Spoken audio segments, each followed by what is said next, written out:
Unified 911, anong matutulong namin sa'yo? Anya ti maitulong mi ken kahapon. Anong may tatabang ko sa imo? Unsay akong ikatabang nimo? Ngini makadabang na misal ka no? Sa anumang wika o dialekto, may tulong na darating sa iyo.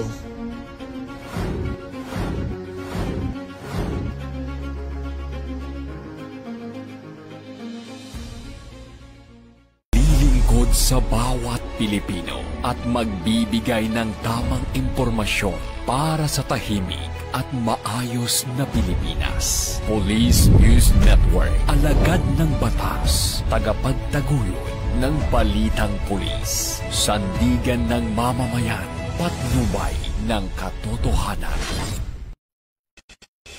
La Campo Crame, maghahatid ng pinakahuling kaganapan at nagbabagang balita. Ito ang PNN Police News Network.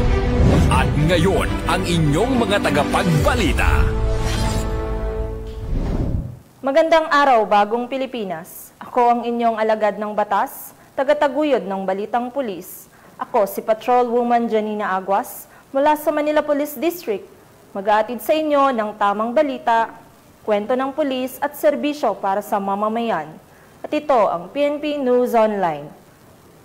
Ang pangunahing balita ng Police News Network, alagad ng batas, tagataguyod ng balitang pulis.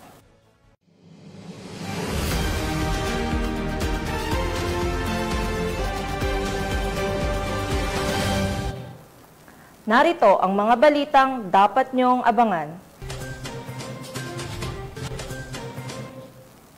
Dating miyembro ng Communist Terrorist Group, voluntaryong sumuko sa Samar PNP. Tulak ng droga, arestado sa bypass operation ng Ozamis City PNP.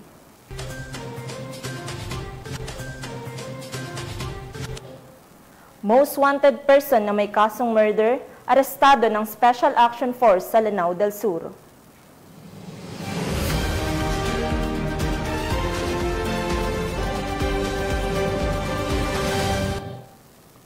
Narito ang mga balitang hatid ng ating PNN correspondents mula sa iba't ibang panig ng bansa.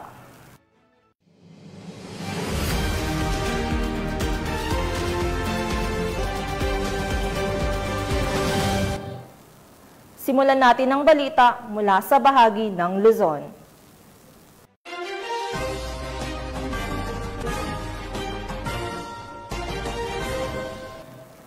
Mahigit 500 riders sa Ilocos Norte nakiisa sa makabuluhang Ride for a Cause at Cleanup Drive na pinangunahan ng Ilocos Norte Police Provincial Office bilang pagpapatunay ng diwang bayanihan, malasakit sa kapwa at pagmamahal sa kalikasan. Police Master Sergeant Robert Basan Abella Jr. magbabalita. Mahigit 500 riders mula sa iba't ibang bayan ng Ilocos Norte ang nagtipon-tipon noong Oktubre 19, 2025 para sa Ride for a Cause na pinangunahan ng Force Multiplier and Peacekeeper Riders of Ilocos Norte, katuwang ang Ilocos Norte Police Provincial Office. Layunin ng aktibidad na makalikom ng tulong pinansyal para sa 5 benepisyaryong may malulubhang karamdaman. Kabilang sa mga lumahok ang manang at manong pulis ng Ilocos Norte PPO na nagbibigay inspirasyon sa mga kapwa riders sa ilalim ng temang Ride with Heart, Ride to Save Lives.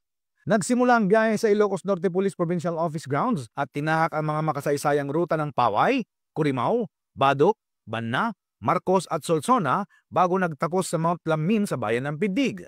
Bilang bahagi ng inisyatiba ni Police Colonel Jomar Q. Labiano, Provincial Director ng Ilocos Norte Police Provincial Office, isinagawa rin ang cleanup drive sa Mount Lamin matapos ang ride.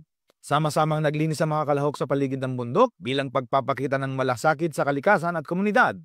Itinampok ng gawaing ito ang diwa ng Environment Protection, Community Involvement at Responsible Citizenship. Sa kabuuan, ang aktibidad ay naging matagumpay na nagpapakita ng pagkakaisa, malasakit at tunay na diwa ng bayanihan. Isang inspirasyon tungo sa mas makakalikasan, mapagmalasakit at maunlad na komunidad para sa bagong Pilipinas. Mula dito sa Ilocos Region, ako po ang inyong PNN correspondent, Police Master Sergeant Robert Abella Jr., alagad ng batas, tagataguyod ng Balitang Pulis. Maraming salamat, Police Master Sergeant Abella Jr. 353,000 pesos na halaga ng illegal na droga, nasamsam sa matagumpay na bypass operation ng mga tauhan ng Bataan PNP. 39 anyos na suspect, arestado.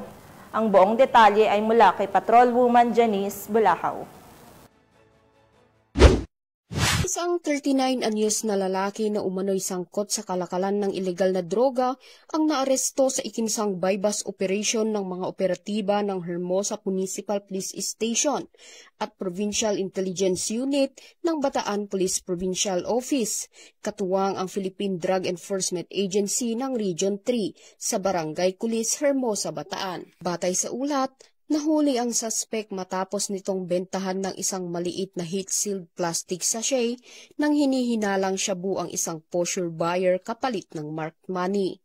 Sa isinagawang protective search, na-recover pa mula sa kanya ang isang malaking sachet ng pinaghihinalaang shabu. Tinatayang aabot sa 52 gramo ang kabuuang bigat ng nakumpiskang droga na may standard drug price na 353,600 pesos. Ang matagumpay na operasyon ay isinagawa sa ilalim ng pangangasiwa ni Bataan Police Provincial Director, Police Colonel Marites A. Salvadora sa pakikipag-ugnayan sa Pro 3 Regional Director, Police Brigadier General Ponce Rogelio I. Peñones Jr. Ayon kay Police Colonel Salvadora, patuloy ang pinaigting na kampanya ng Bataan PNP laban sa ilegal na droga upang matiyak na walang ligtas na lugar para sa mga sangkot sa ganitong uri ng kriminalidad sa lalawigan.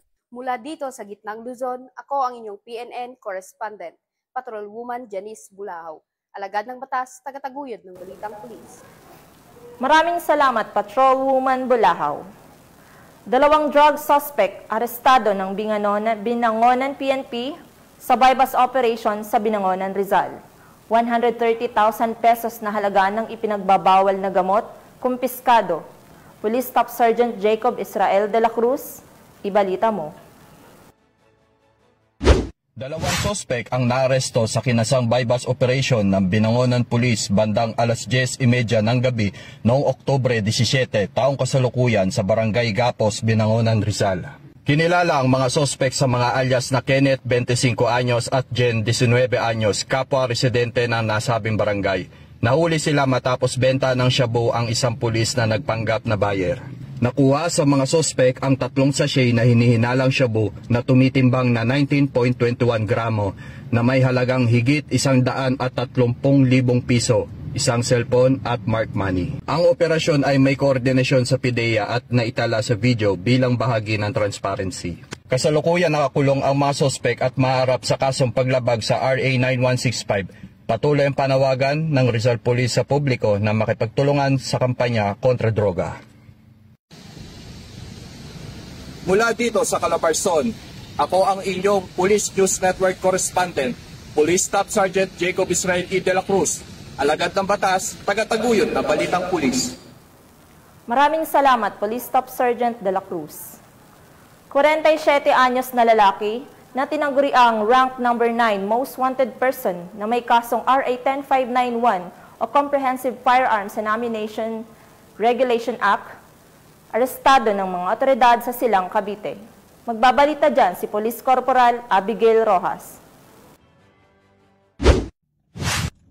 Arestado sa isinagawang joint operation ng Silang Municipal Police Station at Pasay City Police Station, warrant and subpoena section ang tinaguriang rank 9 most wanted person ng Pasay sa Barangay Sabutan, Silang, Cavite. Kinilala ang suspect na si alias Nar, 47 anyos, may asawa na isang security guard. Isinagawa ang operasyon sa bisa ng warrant of arrest na inilabas ng RTC Branch 115 sa Pasay City para sa paglabag sa Republic Act 10591 o Comprehensive Firearms and Ammunition Regulation Act. Kasalukuyang nasa kustodya na ngayon ng mga otoridad ang suspect para sa tamang disposisyon ng korte. Mula dito sa Metro Manila, ako po ang inyong PNN Correspondent, Police Corporal Abigail Rojas, alagad ng batas, tagataguyod ng Balitang Pulis.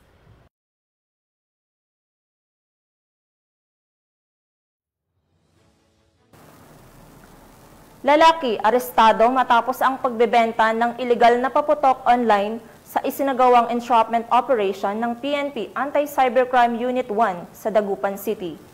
Ang buong detalye ay hatid ni Patrolwoman Mary Grace Altizuela. Sa ikinasang entrapment operation ng mga tauhan ng Regional Anti-Cybercrime Unit 1 sa Dagupan City, Pangasinan, matagumpay na naaresto ang lalaking ito na sangkot sa iligal na pagbebenta ng mga paputok online. Ayon sa investigasyon, ginamit ng suspect ang kanyang Facebook account upang mag-alok at magbenta ng iba't ibang uri ng paputok na labag sa umiiral na batas. Dito natuklasan ng mga otoridad ang kanyang iligal na aktibidad. Kuha sa video ang aktwal na transaksyon sa pagitan ng suspect at ng operatiba na nagpanggap bilang buyer. Agad na dinakip ang suspect matapos tanggapin ang mark money.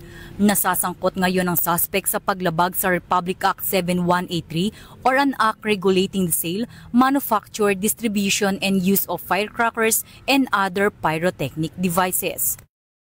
Mula dito sa Campo Crame, ako ang inyong PNN correspondent, Patrolwoman Mary Grace Artizuela, nagbabalita para sa Police News Network, alagad ng batas, tagataguyod ng Balitang Pulis. Maraming salamat, Patrolwoman Artizuela. Simulan natin ang balita mula sa bahagi ng Visayas.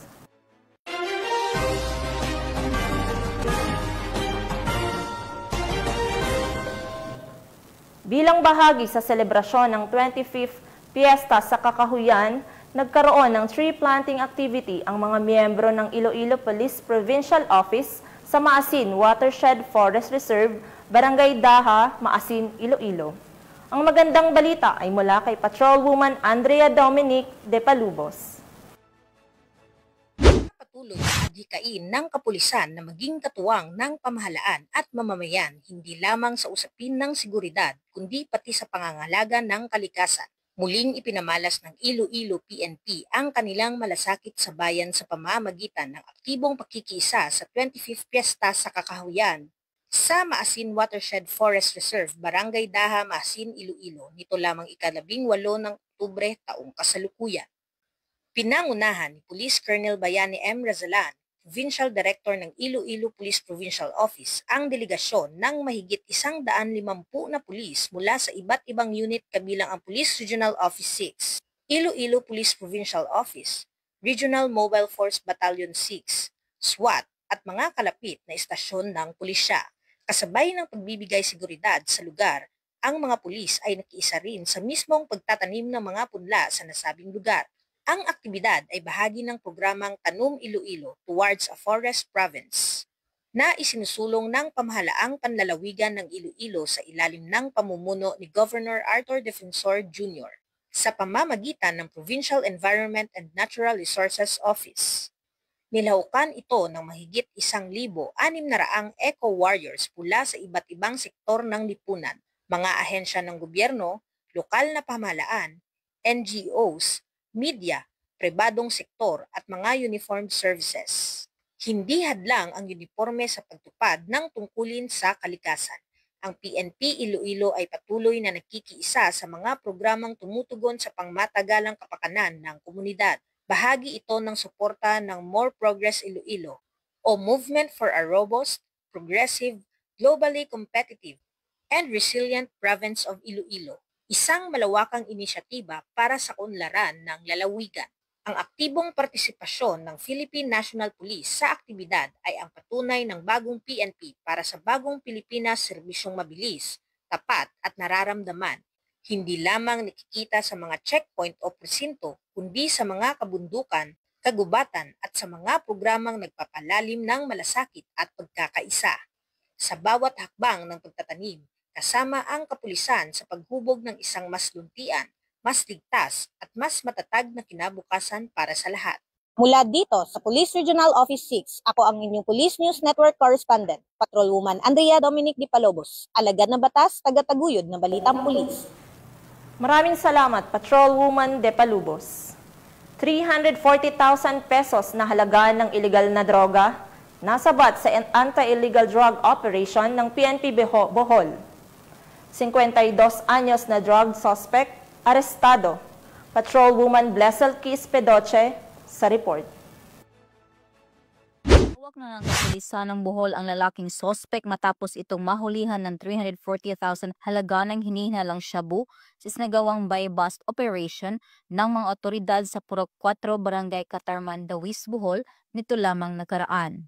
Kinilala ni Police Lieutenant Colonel Jomar S. Fumarejos, Chief ng Provincial Intelligence Unit, Provincial Drug Enforcement Unit, Bohol Police Provincial Office, ang suspect na si alias Jinky, 52 anyos, na residente ng Purok 2, Barangay Biking, Dawis, Bohol. Batay sa ulat ng pulisya, bandang alas 7:28 ng umaga, na ikilasa ng mga operatiba ang buy-bust operation na resulta sa pagka-aresto ng suspect at pagkasakote ng 10 pakete ng hinihinalang shabu na may timbang na 6,800 gramo at standard drug price na 340,000 pesos, buy-bust money, cellphone, Yamaha na motorcycle at isang unit ng caliber .45 pistol na may isang steel magazine at 3 bala. Ako po si Police Colonel Patricio Sedegay Jr., ang Provincial Director ng Bohol Police Provincial Office. Ang tagumpay na ito ay bunga ng masusing pagmamanman at koordinasyon at walang sawang dedikasyon ng ating mga kapulisan laban kontra iligal na droga. Sa pamamagitan ng ganitong mga operasyon, ating pinatutunayan na seryoso ang Bohol PNP sa pagpapanatili ng kapayapaan at kaayusan sa ating lalawigan. Nais naming paalalahanan ang publiko na maging mapagmatsyag sa inyong mga komunidad. Kung may nalalaman kayong kahina-hinalang aktibidad o mga personalidad na sangkot sa illegal na droga, huwag mag-atubiling makipag-ugnayan sa pinakamalapit na himpilan ng pulisya o sa pamamagitan ng aming hotline numbers. Ang inyong pagkikipagtulungan ay napakahalaga upang tuluyan masugpo ang banta ng illegal na droga sa ating mga kabataan at komunidad. Patuloy nating ipagmalaki ang ating kooperasyon sa PNP. Sama-sama nating itaguyod ang bagong Pilipinas na payapa, ligtas at malaya sa droga. Maraming salamat at mabuhay ang mga Boholano. Samantala, kasalukuyang nasa kustodiya ng Dawis Municipal Police Station ang suspect at mahaharap ito sa kasong paglabag sa Section 5 and 11 ng Republic Act 9165 o Comprehensive Dangerous Drugs Act of 2002 at Republic Act 10591 o Comprehensive Firearms and Ammunition Regulation Act. Ang matagumpay na operasyon ng mga kapulisan ay patunay lamang ng kanilang dedikasyon upang matiyak ang kaligtasan at kaayusan ng ating komunidad para sa isang bagong Pilipinas. Mula dito sa Bohol Police Provincial Office, ako yung Police News Network Correspondent, Patrolwoman Blesokis Pidoche, alagad ng batas, tagataguyod ng balitang pulis. Maraming salamat, Patrolwoman Pedoche. Sa patuloy na programa ng pamahalaan kontra insurhensiya, voluntaryong sumuko ang isang miyembro ng Communist Terrorist Group sa mga otoridad sa Samar. Patrolwoman Cristel Palafox, ibalita mo. Yung nagbalik loob sa pamahalaan ang isang miyembro ng Communist Terrorist Group sa Barangay Pabanog, Paranas, Samar. Ang pagbabalik loob ay resulta ng matagumpay na panawagan at pakikipagnegosasyon ng matauhan ng 2nd Samar Provincial Mobile Force Company kasama ang Regional Intelligence Unit 8. Isinuko rin ng nasabing surrendery ang isang unit ng caliber .22 revolver. Samantala, nakatanggap naman ang nagbalik loob ng agarang tulong pinansyal mula sa mga kapulisan. Ang dating miyembro ng CTG ay nasa kustodiya na ng 2nd Samar PMFC para sa kanyang posibleng enrollment sa programa ng ating gobyerno na Enhanced Comprehensive Local Integration Program o ECLIP. Patuloy ang panawagan ng pambansang pulisya sa iba pang mga membro ng CTGs na iwaksi na ang maling ideolohiya at magbalik loob sa ating pamahalaan upang makasama ang pamilya, mamuhay ng payapa at patuloy na sumuporta sa mga programa ng ating gobyerno. Mula dito sa Eastern Visayas, ako ang inyong PNN correspondent, Patrolwoman Palafox, alagad ng batas, tagataguyod ng balitang pulis. Maraming salamat, Patrolwoman Palafox. Simulan natin ang balita mula sa bahagi ng Mindanao.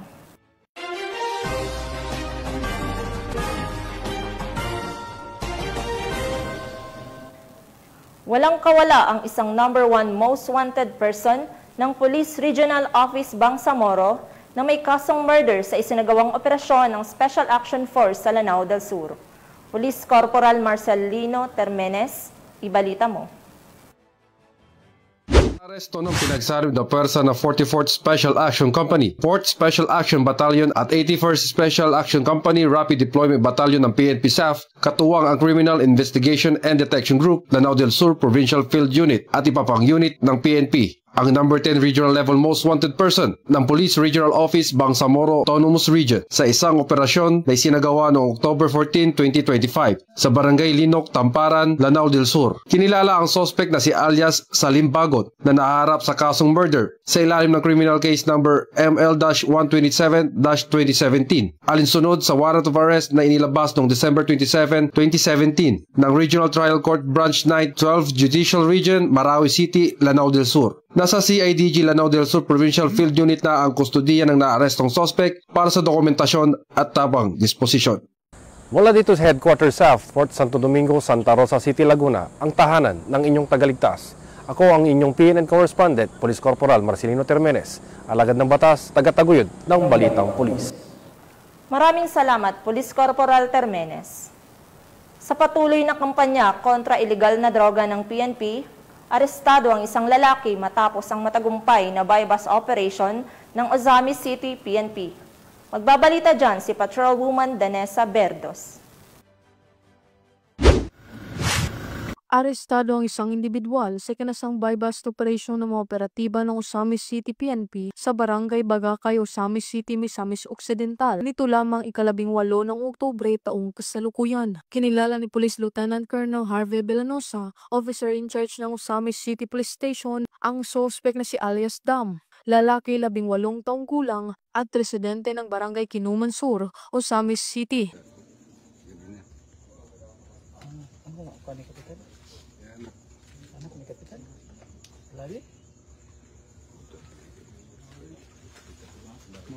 Sa ikinasang drug bypass operation ng mga operatiba ng Ozamis City Police Station ay nasamsam ang mga pakete ng hinihinalang shabu, isang 500 peso bill na ginamit bilang bypass money at iba pang mga drug paraphernalias. Nahaharap ang suspect sa kasong paglabag sa RA 9165 o Comprehensive Dangerous Drugs Act of 2002. Mula dito sa Police Regional Office 10, ako ang inyong Police News Network Correspondent Patrolwoman Danessa Berdos, alagad ng batas, tagataguyod ng Balitang Pulis.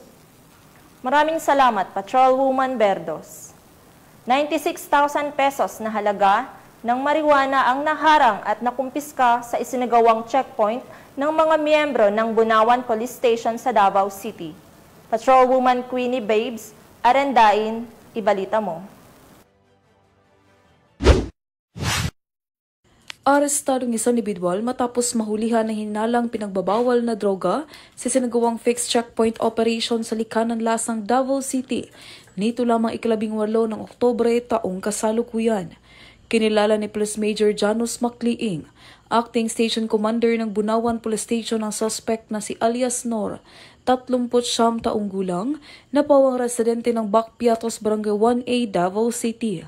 Ayon kay Police Major Macliing, dakong alas 11 ng gabi habang nagsasagawa ng checkpoint ang mga tauhan ng Bunawan Police Station, katuwang ang Task Force Davao, nang mahuli ang suspect na may dalang dilaw na supot na naglalaman ng hinalang marijuana na naglalaman ng tinatayang nasa 800 gramo at tinatayang nasa 96,000 pesos.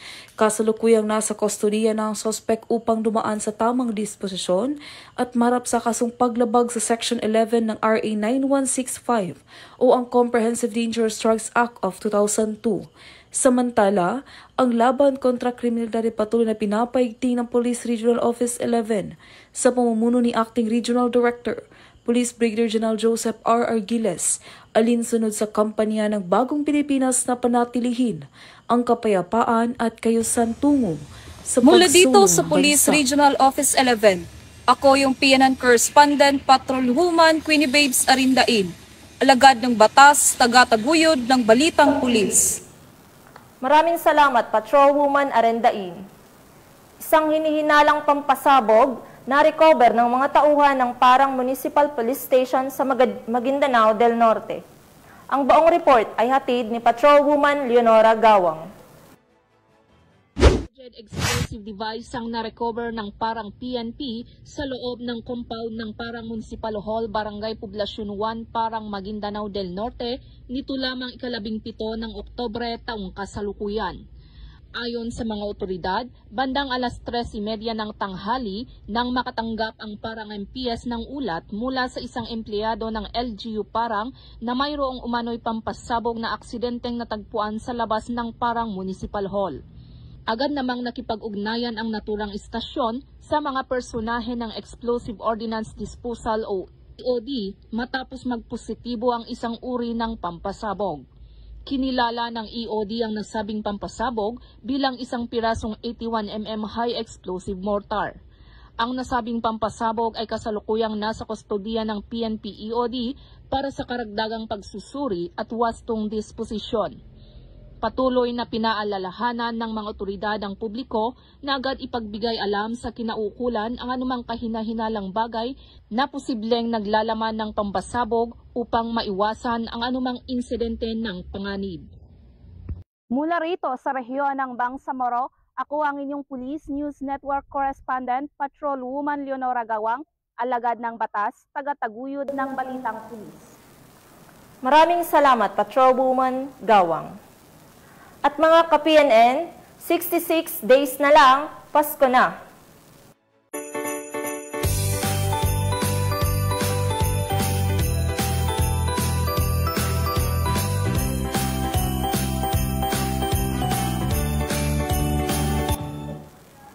Sa ngalan ng pamunuan ng Philippine National Police, sa pangunguna ni Acting Chief PNP Police Lieutenant General Jose Melencio Nartates Jr., at sa pamumuno ni President Ferdinand Bongbong Marcos Jr., kami ay maglilingkod sa bawat Pilipino at magbibigay ng tama at balanseng balita. Mula rito sa tanggapan ng tagapag-ugnay ng pambansang pulisya, kami ang inyong alagad ng batas, taga-taguyod ng Balitang Pulis. Ako ang inyong tagapag-ugnay, Patrolwoman Janina Aguas mula sa Manila Police District, maghahatid ng tamang balita, kwento ng pulis at serbisyo para sa mamamayan. At ito ang PNP News Online, ang pangunahing balita ng Police News Network.